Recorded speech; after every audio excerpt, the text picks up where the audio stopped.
All right, so we're going to go ahead and jump right in. First of all, thanks for everyone for joining us.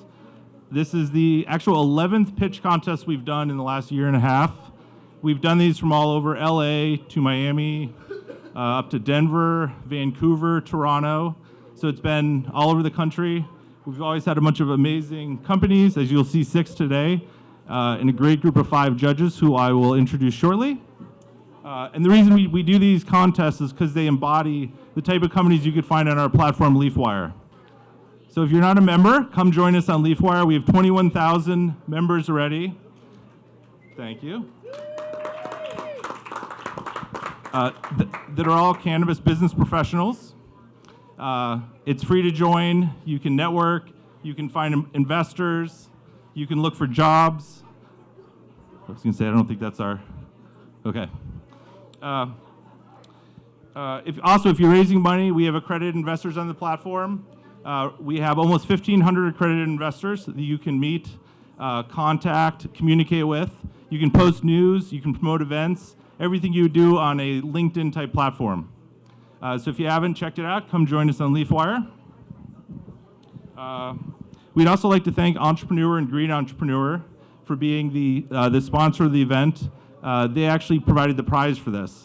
So the winner of this pitch contest gets to go on Elevator Pitch, which is their webcast show that's had 50 million web views so far. They're in their 5th season, so it's a super popular show. And what you do is you actually go up an escalator, you pitch, not escalator, that would be not as good a show. So you go up an elevator, you pitch for 45 seconds. If the judges like it, the doors open and you go in. If they don't, the doors actually shut, or they don't open and you go straight back down. So it is though investors investing their own money. So it's a great opportunity for all these entrepreneurs. So the winner gets a golden ticket to go on that show. So to get started, to introduce the judges quickly, the first one is Joyce Sinali, who's an accomplished sales.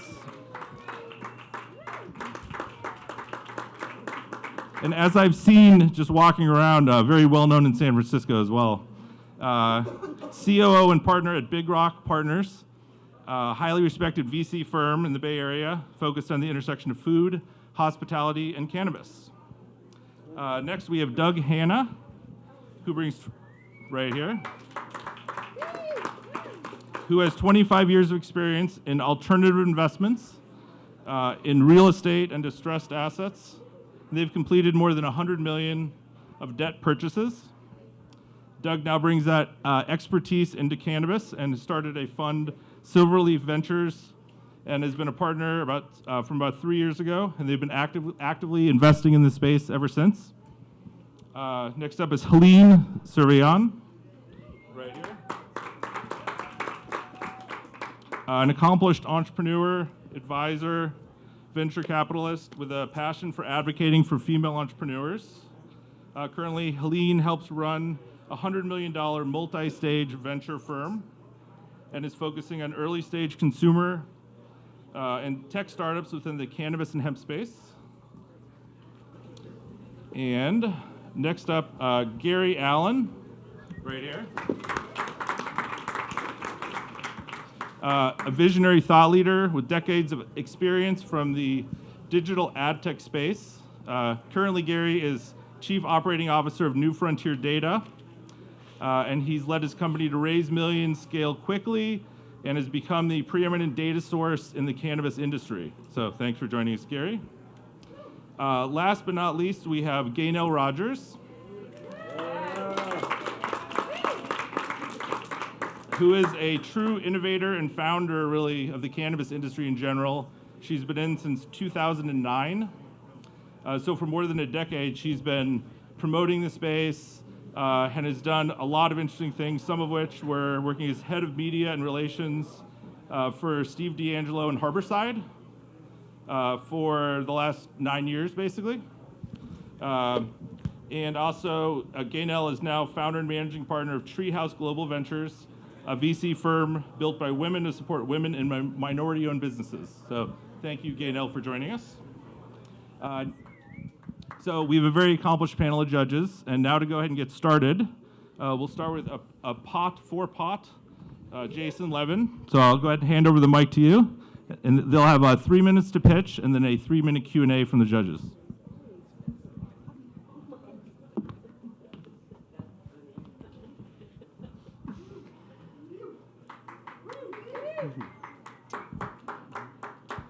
Hey everybody, my name is Jason Levin, and with my partner Joshua Mezer, we founded A Pot for Pot, which is as fun to say as it is to grow.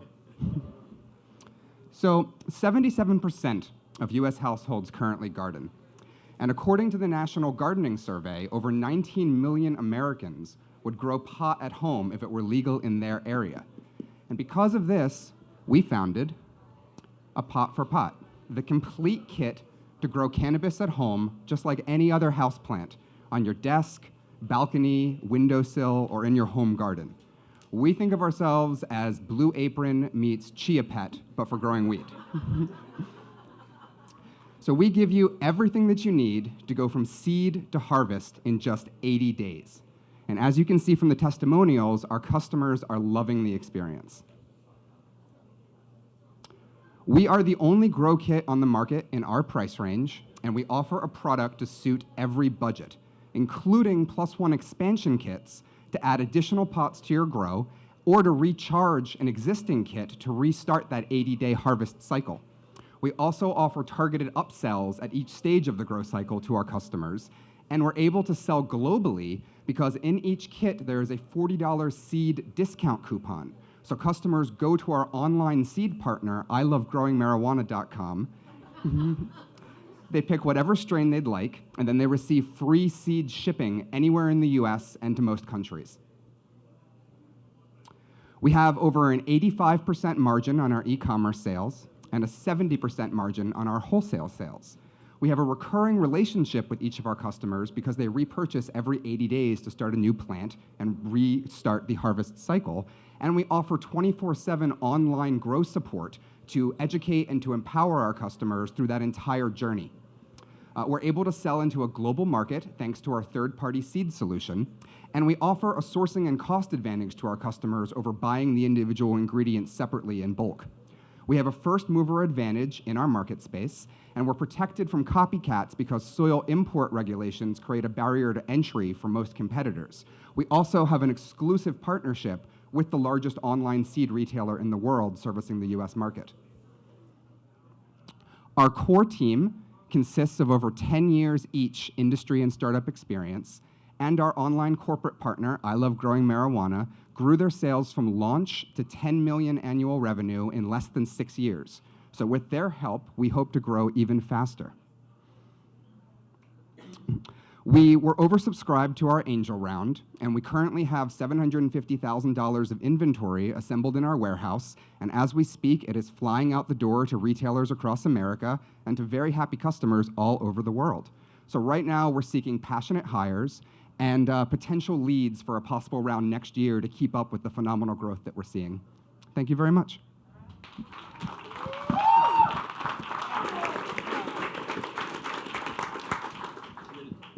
Feel free to just start asking some questions. How many customers do you have at this point? How many people have purchased?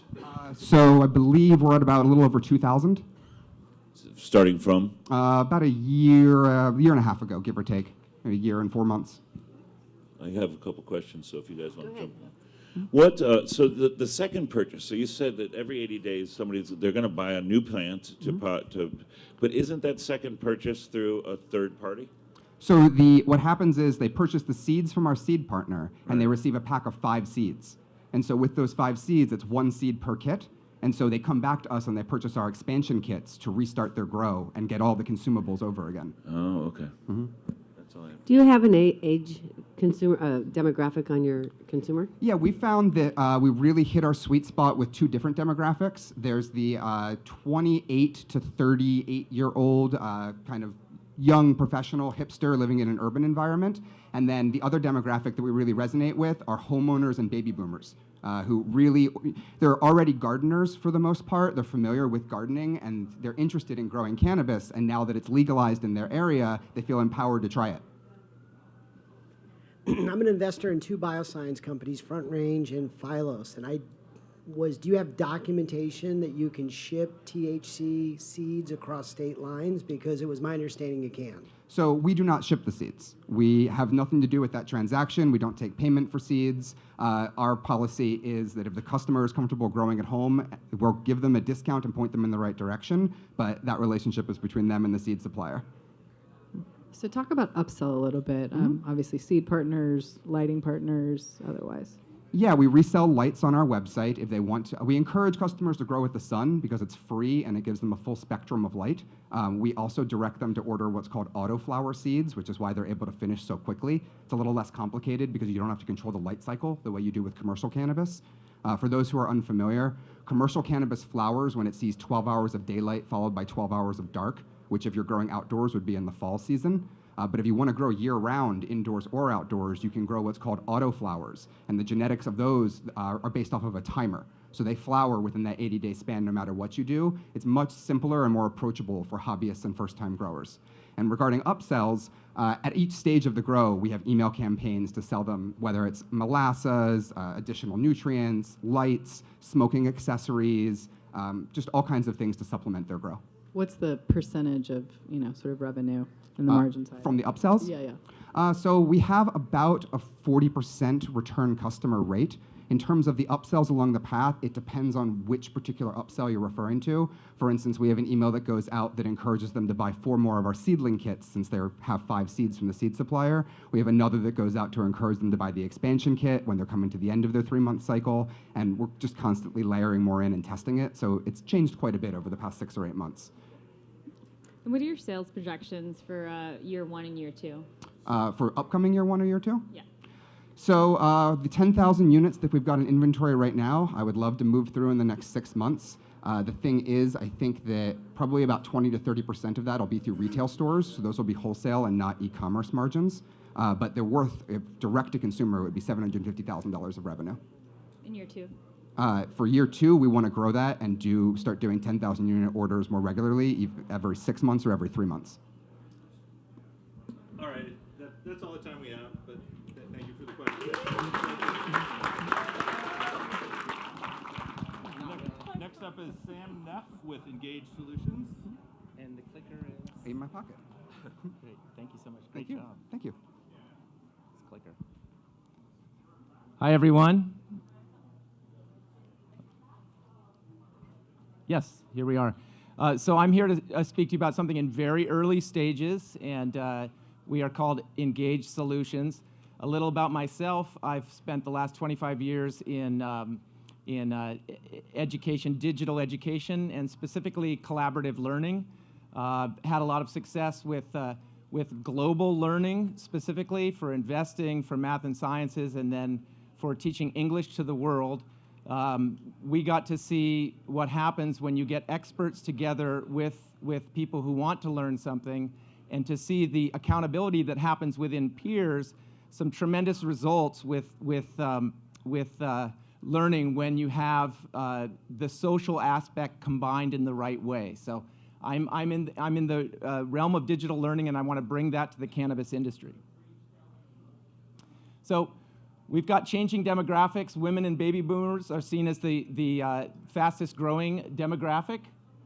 And we have a problem where cannabis is confusing. It's my mother, she ran natural language processing for Microsoft for 15 years, and she's incredibly confused about cannabis. She's taking it for her insomnia and anxiety. And she's writing me twice a day, and the hundreds of people I've talked to in her demographic are the same. What do you do about that? It's also very personal. You could take the exact same combination of CBD, THC, and give it to 2 people who both say that they're suffering from insomnia, and they'll have completely different reactions. What do you do with that? Well, you bring engagement retail to the purchase path. Right now, you have bud tenders who are asked to be pharmacists and therapists. It's asking a lot, and we can help them.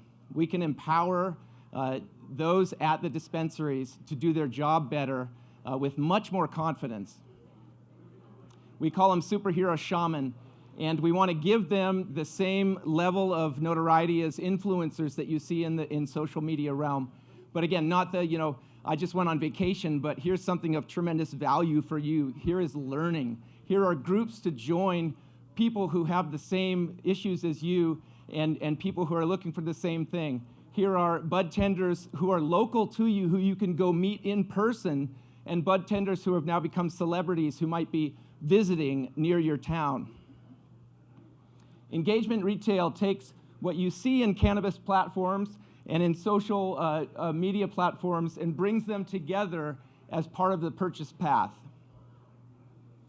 Interaction, informal social interaction brings knowledge, brings confidence, and in the end, much more loyalty and much more frequent purchasing. We're working to integrate with existing platforms. We've done this with Shopify already and Woo, we are ready to integrate with anyone else. We build for a global scale. There are forecast to be 30,000 dispensaries opening up globally in the next 4 years, and we're excited to approach them as we did the over 200 multinationals and the employees that we serviced with education. Bringing education, community, personalization, and analytics together for the first time means a far more effective and far more loyal customer base. Online is a great complement to the physical realm. We've received 135K so far. We're looking for 2.5 to continue, and you can contact me here at sam@engage.solutions. Thank you.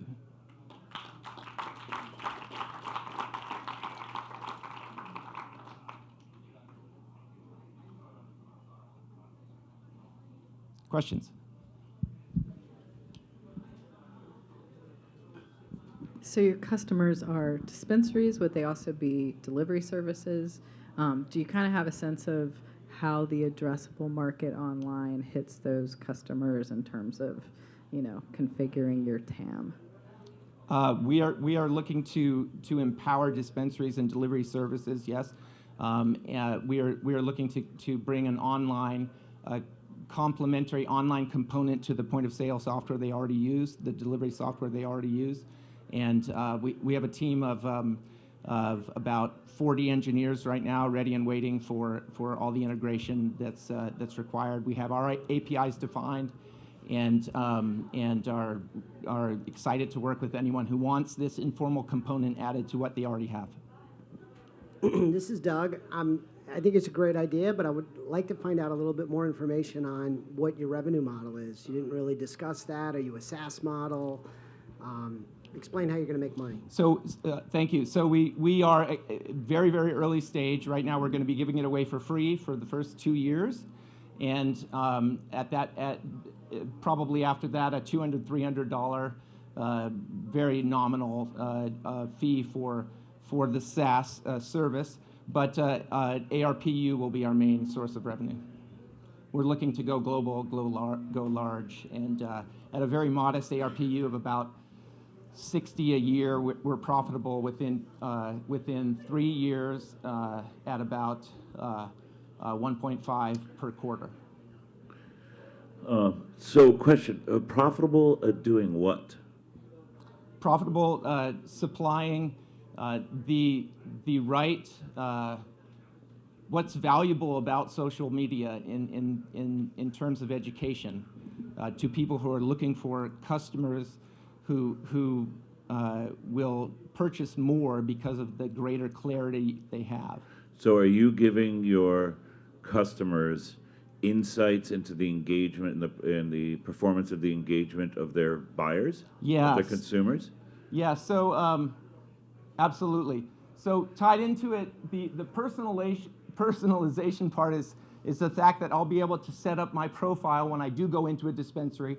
I'll talk to the bud tender or patient consultant or mentor or whatever we're going to call these new leaders in the future, and I'll be able to get a more and more clear idea of my cannabis complexion, who I am. Are you the consumer in this example? Yeah, yeah. So the consumer is going to be interacting with the dispensary on whatever your platform is in the dispensary will be reading that interaction and analyzing that interaction. Yes. Okay. Yep. Sorry. Follow-up question. That's all. All right. All right, I think that's all the time for questions. Okay. Thank you.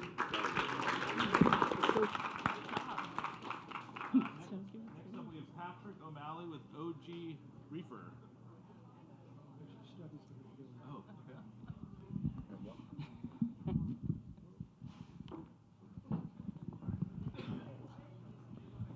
Sorry, I'm old.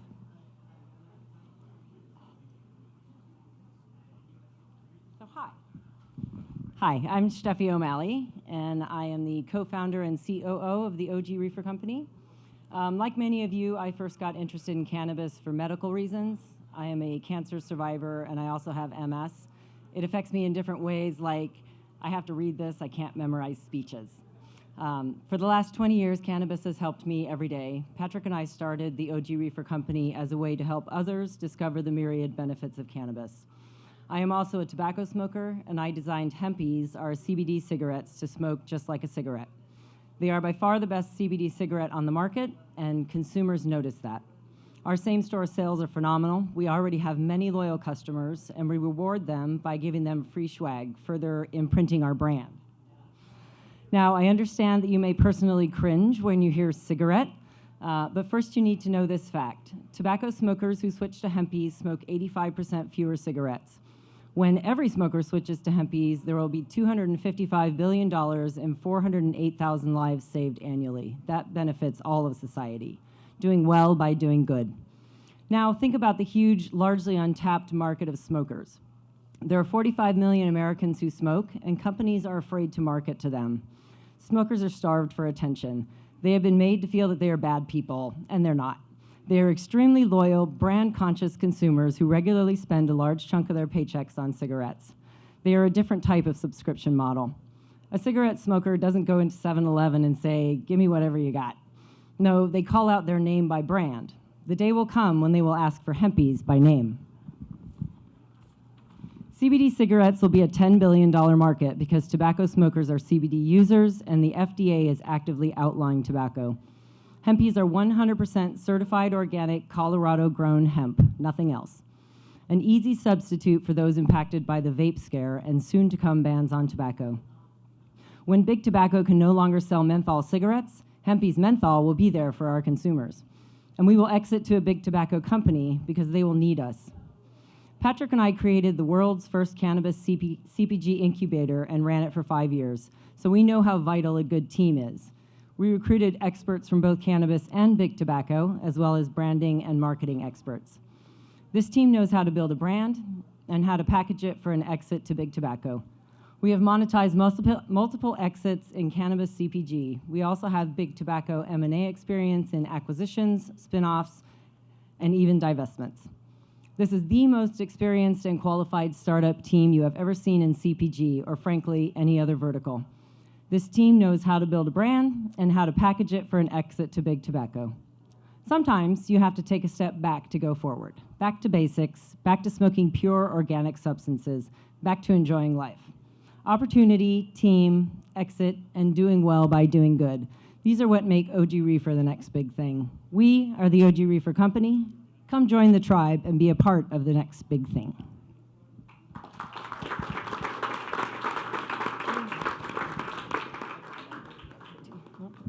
So, I'll do the Q&A.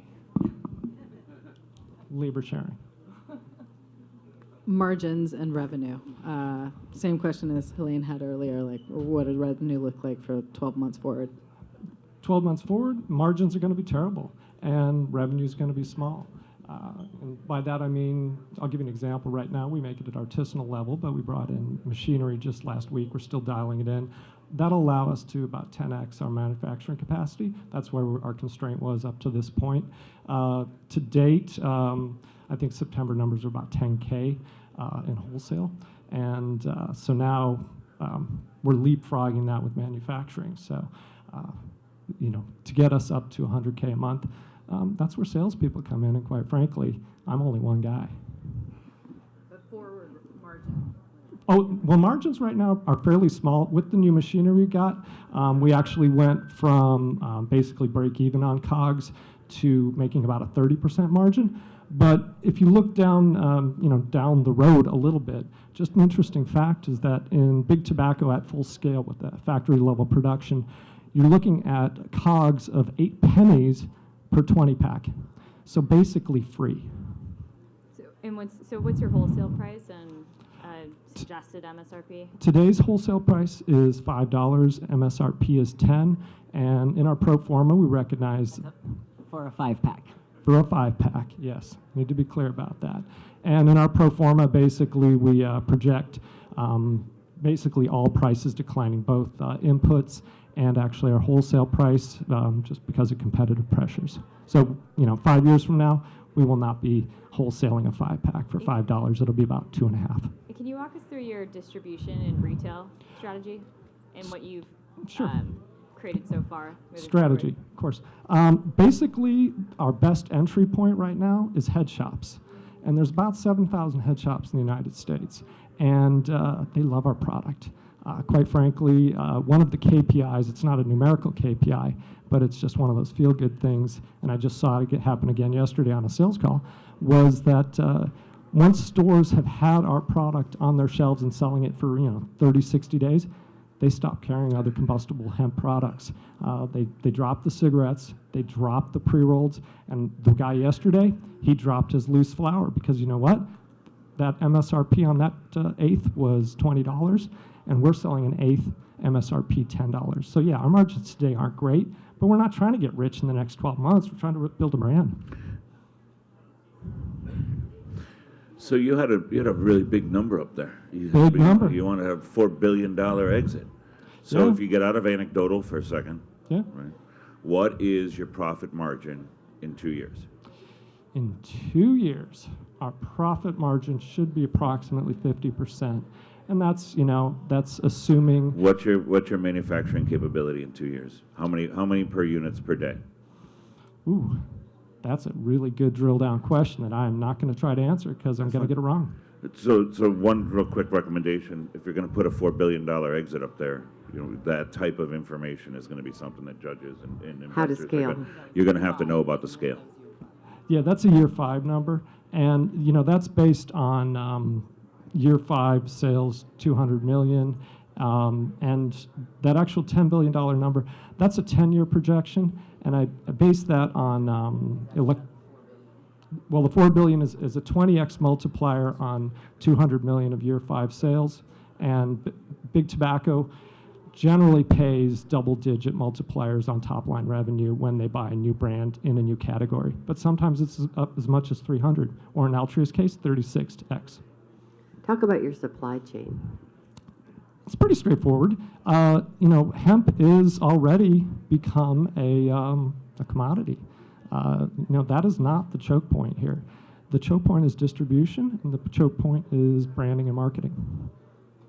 Let's talk about competition for a second. I Sure. know there's a lot of people that are doing this in the lot. space. What makes you different? Why are you going to be able to sell out for a $4 billion number? We're playing the long game and we're playing the big game. Everybody else, what they're trying to do is they're trying to make good margins this year. I encourage you to, go out, sample the other products because we do, and just on a product level, we are superior. And the reason we are is because we come from cannabis.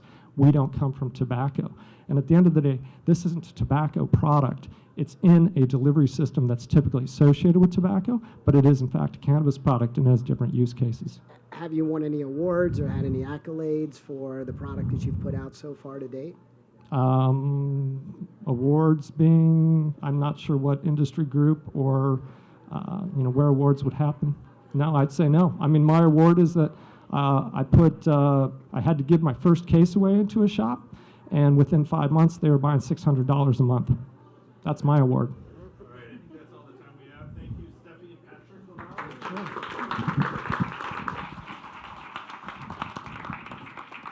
Next, you can go to Liz. Next up is Liz Koss with Fog and Tree. We've lost the clicker. I lost the clicker. Oh, perfect. Thank you. It's all sweaty, sorry. Oh, that's okay. Okay, I like to talk a lot, so 3 minutes is going to be hard. I'm going to try. Okay. I'm Liz. I'm with Fog and Tree. And I don't know if you guys know this, but outside of the cannabis industry, nobody knows what cannabis terpenes are.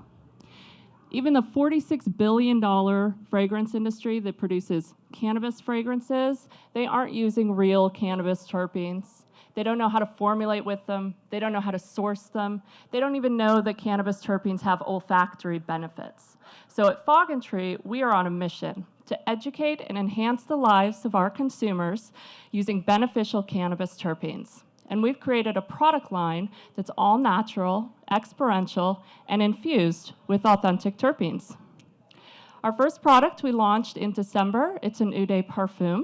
It's a unisex fragrance, and it's infused with real cannabis terpenes from Humboldt County.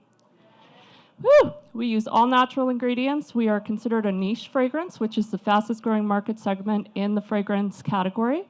We use real cannabis terpenes from an accredited genetics company, Humboldt Seed Company, up in Humboldt County. We have a strategic partnership with them, which helps to build that moat around our business. On the right-hand side, you'll see the $46 billion breakout of the fragrance industry. We are in the perfume sector. We are also now in the personal care sector. So we've taken our fragrance and we've infused it into a cannabis beard conditioner. It's bottling this week, so you can order it, and it's lovely. We are also working on our female fragrance, so our female line of products will be coming out in the spring. We plan to have 16 products in our portfolio after 5 years, which will net us $12 million in revenue. And we have a 5-year exit plan by way of an acquisition. We use an intensive distribution method to maximize our ROI. We're direct-to-consumer is most of our focus because that's our largest margins. We use contract brokers to do our indirect to retailers, both our CBD stores and mainstream retail stores, because we can ship all over the United States. And then we use a broker. We have a contract with them to negotiate our larger retail contracts. We are in front of Macy's and Ulta right now. We are seeking $700,000, that got cut off, in the form of a convertible note. I know it's not a lot of money. It is our first raise. It's our seed money, and we're looking for a long-term partner. I'm sure we're going to need more money down the road as we sign on larger retailers, but this is a way for you guys to get in at that ground floor, right? Our team, I co-founded a design studio called Purple Line Media in 2015 that specializes in branding and packaging for the cannabis industry. So we are a team built of cannabis professionals, 4 years in experience in consumer packaged goods for the cannabis industry. So we know the consumer, we know the market, we know the products. And you can go to our website. Our testers are available if you want to put your nose on it. You can also order our beard conditioner right there, and that email goes direct to me if you need me. The end.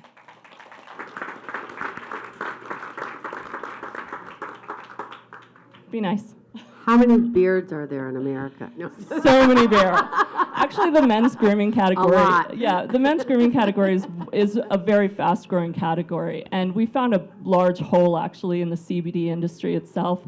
It's very feminine and millennial and pink and cursive-y, and so we're trying to offer something different, something for the guys, and then something a little bit more edgier and mature for women that doesn't smell like cotton candy. I do have samples that I can pass out to all of you judges. We'd love to smell it. Fabulous. What does the supply chain look like? Does it need to come from a consistent source? Or? Yeah, so we use a master perfumer in the East Coast who develops our base blends. They're meant to complement cannabis because we don't want you guys smelling like weed. So the cannabis terpenes are introduced during the compounding phase. We use a co-packer so we can scale our production to no end. The base fragrance, it's all natural, so even the alcohol we use is sugar-based. It's very important for us to have all natural products, sustainable packaging, sustainably sourced ingredients, and our authentic brand story. So what sales channels are you guys mainly focused on? I saw retail, you have big distribution partners. Yeah, I mean, we're using an intensive distribution model just to maximize our ROI. We do, for direct-to-consumer, we sell on our website, we sell at pop-up shops, we sell, it's great margin. It costs us $5 to make, we sell at $68 a bottle. So indirect to retailers, we are selling to like CBD stores, brick and mortars, smaller mom and pop shops. So that's a lot of like trade shows, B2B shows, meeting the retailers. We're on all the main wholesale platforms like Hubba and Range Me and Tundra, and all that kind of stuff that buyers are looking, exploratorily looking for products. So. And are you running into any challenges being a quote-unquote cannabis-related company in terms of paid marketing? Yeah, we cannot market. We have the same challenges as any other CBD company. So we rely heavily on influencers, social media, giveaways, building up our platform organically until we're allowed to advertise like the rest of the CBD industry. It's funny because we're considered a CBD product, even though we don't have any CBD in our fragrance. Tell me a little bit about your customer service program. If I were to buy a bottle of this and I didn't like the smell of it, do I get my money back? Is there any kind of guarantee? Sure. There's no guarantee. We do sell testers on our website, so people are allowed to sample the fragrance prior to buying a bottle. I can say that we have literally had one return through all of our sales. So our testimonials have been fantastic. People love the smell. We haven't had any quality complaints. We're a small startup, so I'm customer service, and I would gladly help you with a refund if you were looking for it, but we haven't really had those issues. How many units are you selling now? So we just launched in December, and so we're just ramping up our sales now. I have meetings with a lot of people and retailers, but I've done about 3,000 bottles for the year. I think what's hard is the shelf velocity for a fragrance is not very fast. So that's why we're coming up with these supplemental offerings like a beard conditioner, an activated charcoal soap on a robe, a body wash, stuff like that, that people use and buy every day to supplement those purchases in between the fragrance purchases, which will probably happen about, every 6 months to a year. So. All right. Thank you, Liz. Great. Thank you. Who's that?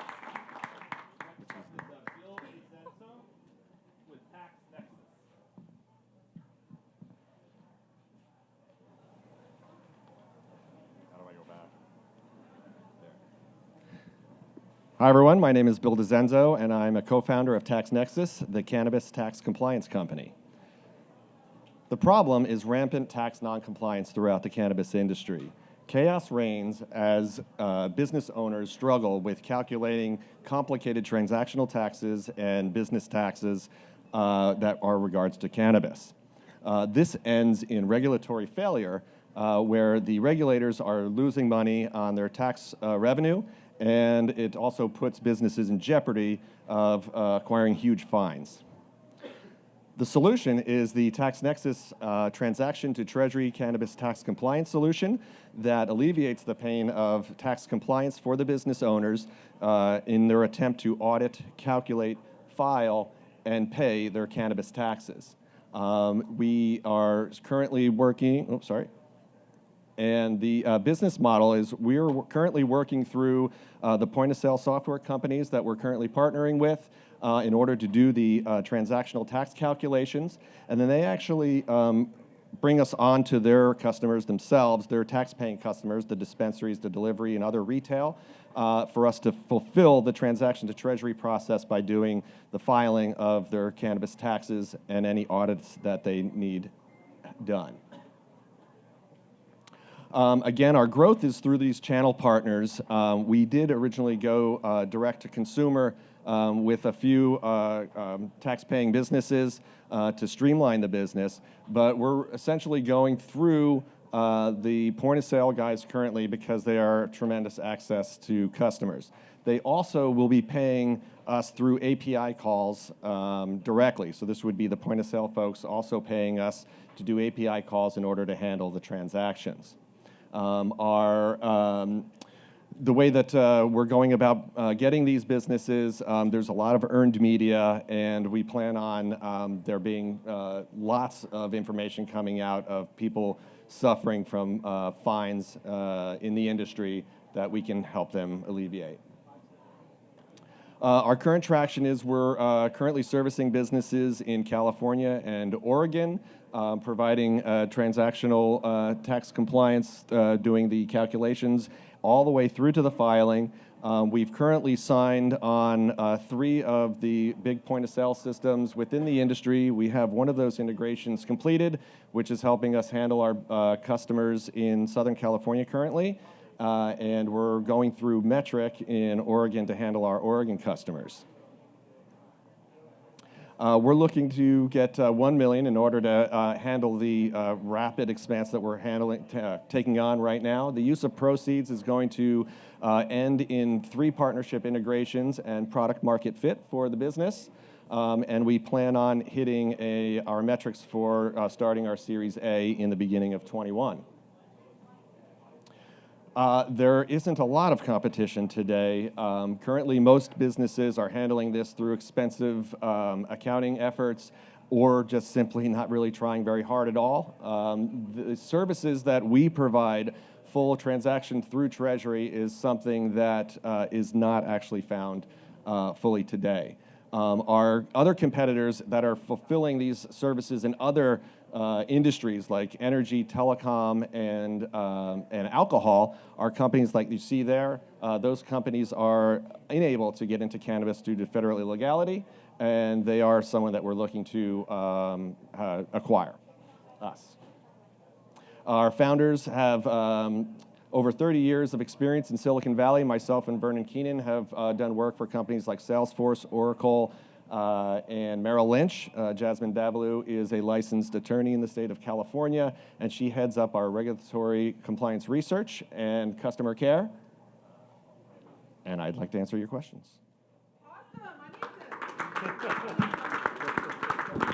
Question, have you handled a state audit? Well, it's interesting. So we've only just launched. We've been servicing our customers for 6 months now.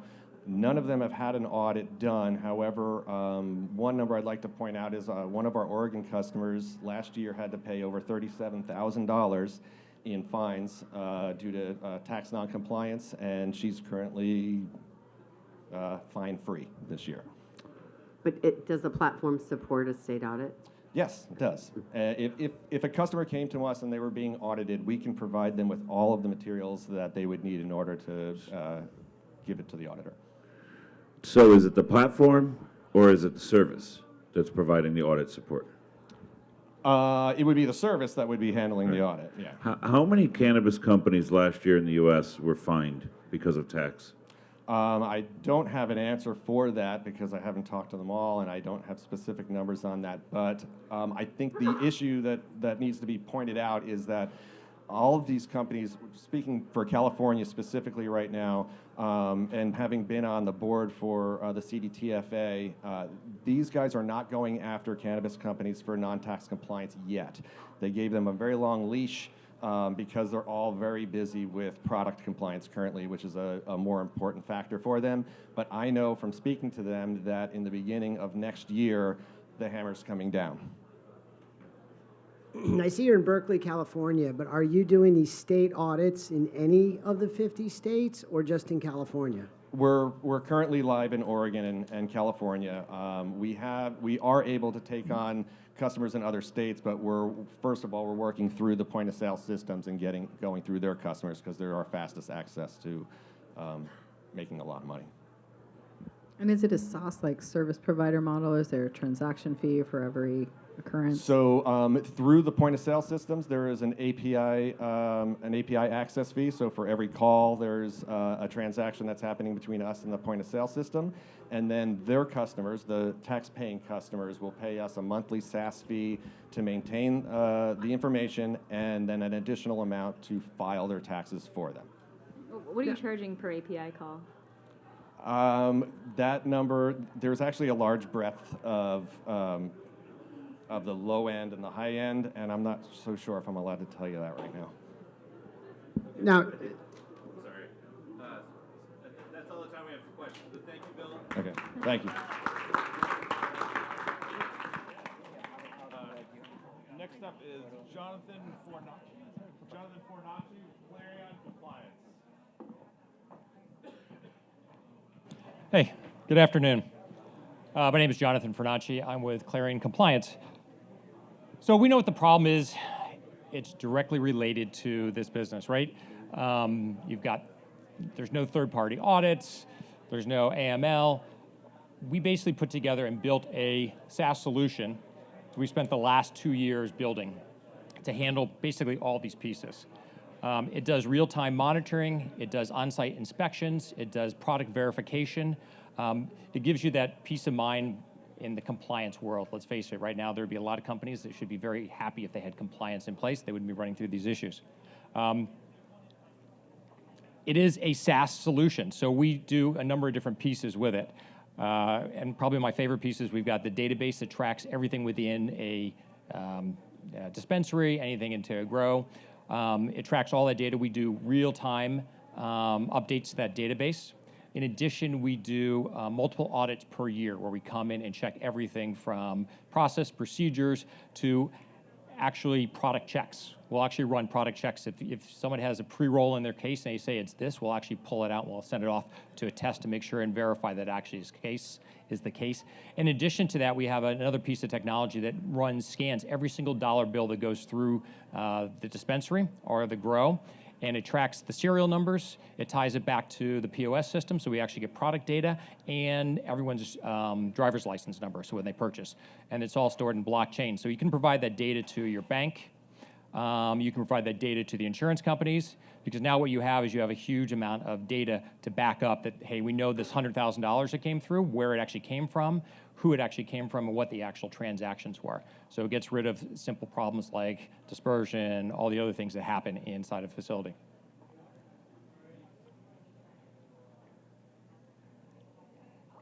So basically, we're connecting all aspects of the industry. So from banking, insurance, dispensaries, even to law enforcement.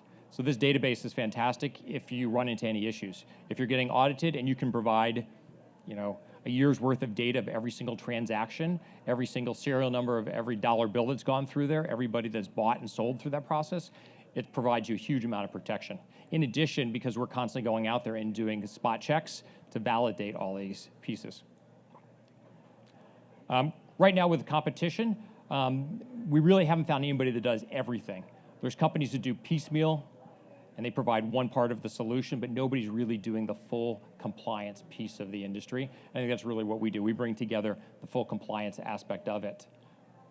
So what we've done is we spent 2 years building out the systems, the technology. So we have the banking solution completed, we have the insurance solutions completed, we have law enforcement, and we have the entire pieces. And we just signed a deal with G2 Bank to be using this with all of their customers. And we're in the process of raising $2 million, and it's basically going towards the rollout of the product since the technology has been completed and done. So, questions? So who are you selling to? The key ones would be dispensaries, banks, and insurance companies. Got it. So all those are your core 3 targets. Correct. And what do you define as your unfair advantages? There's a lot of different compliance companies out there. We've got like 3 on the floor over here. Yeah. Right. As far as what are the key pieces of our technology? I think what are your unfair advantages? I think why would you sell through a dispensary over Simplify? Right. I think one of the big ones would be the fact that we have the cash scanning capacity. So that provides a huge amount of detail associated with the entire records. So that's one of aspects, right? So now if you have an issue with a bank complaining, hey, listen, we don't want to do business with you, how can you prove where the cash comes from? We can prove every single dollar bill that goes through there. Your technology, is it on a desktop? Is it mobile? How is it designed? Because obviously you've had to design multiple facets for the banking side of it and for the dispensary side of it, and then all of that ties together, or is it just different sectors of the platform that they have access to? It depends what you pay for, but it all ties together. So we have access to all the records. So if you're the bank, you would have access to the key pieces that you need for your business. If you're an insurance company, the same situation. And as far as access, yeah, you can access mobile, you can access on a desktop, any tablet, whatever you want to use. Because obviously you're going to have a different solution for each person using it. Onboarding time? For the customer, for us, when we go out and do the initial audit, it's basically 1 day for the audit, and then any findings come back from there. So as an example, the dispensary would be up and running in 1 day. Right now, how many banks and how many dispensaries are using your platform? So we've just signed up we just literally got done with the product. So we just signed up our first bank, and then we'll start rolling out to their clients. So there's no dispensaries right now using the product? No. I'm good. Yeah.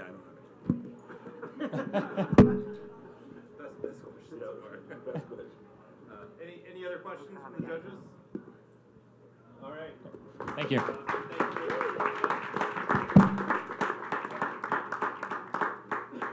So now we'll go ahead and ask the judges to pick 1 through 3, and if you'll wait for about 60 seconds, we'll be able to announce the winners. How's it going, everyone? Hey, look at that. Yeah, that's what's up. What's up? How were those? Did you guys like them? Interesting ideas, yeah? Yeah, good. Okay, cool. Let's break out the checkbooks.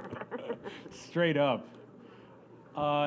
Let's engage a little bit. What has been some of your favorite stuff you've been learning today? Where the martinis are. Where the martinis are. What else? Who? Malls are cool again. This is a nice mall. Yes. Yeah, I got a question. We have a question. Hold on. So I'm kind of interested. I'm a chemist. I spent 25 years in pharma, and I just in the process of getting admitted to the California bar. So I'm just trying to figure out how terpenes are CBD. Has any CBD been detected in your product, or a law firm who wanted to CYA told you that it's a CBD product? So in regular universe, not cannabis universe, the general public sees cannabis products in 2 buckets. It's THC and it's CBD, and that's it. Like according to them, there's no other compounds in the plant. So when I introduce my product to people, they're like, oh, it's a CBD fragrance? I'm like, no, there's no CBD. Right? Hemp rope. Right. So that's why it's not CBD. All right, so to announce the winners, in 3rd place is Bill DeCenzo from TaxNexus, right here.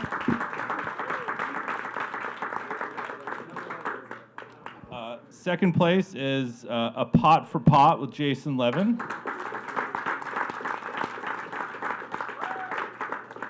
In 1st place, who wins the golden ticket to go ride the elevator up and hope the door is open, is Liz Cost with Fog and Tree. Congratulations. Also, a huge thanks to all the judges who committed their time to this, and to all the entrepreneurs who spent a lot of time getting ready for this. So thanks to everyone for participating, and come again.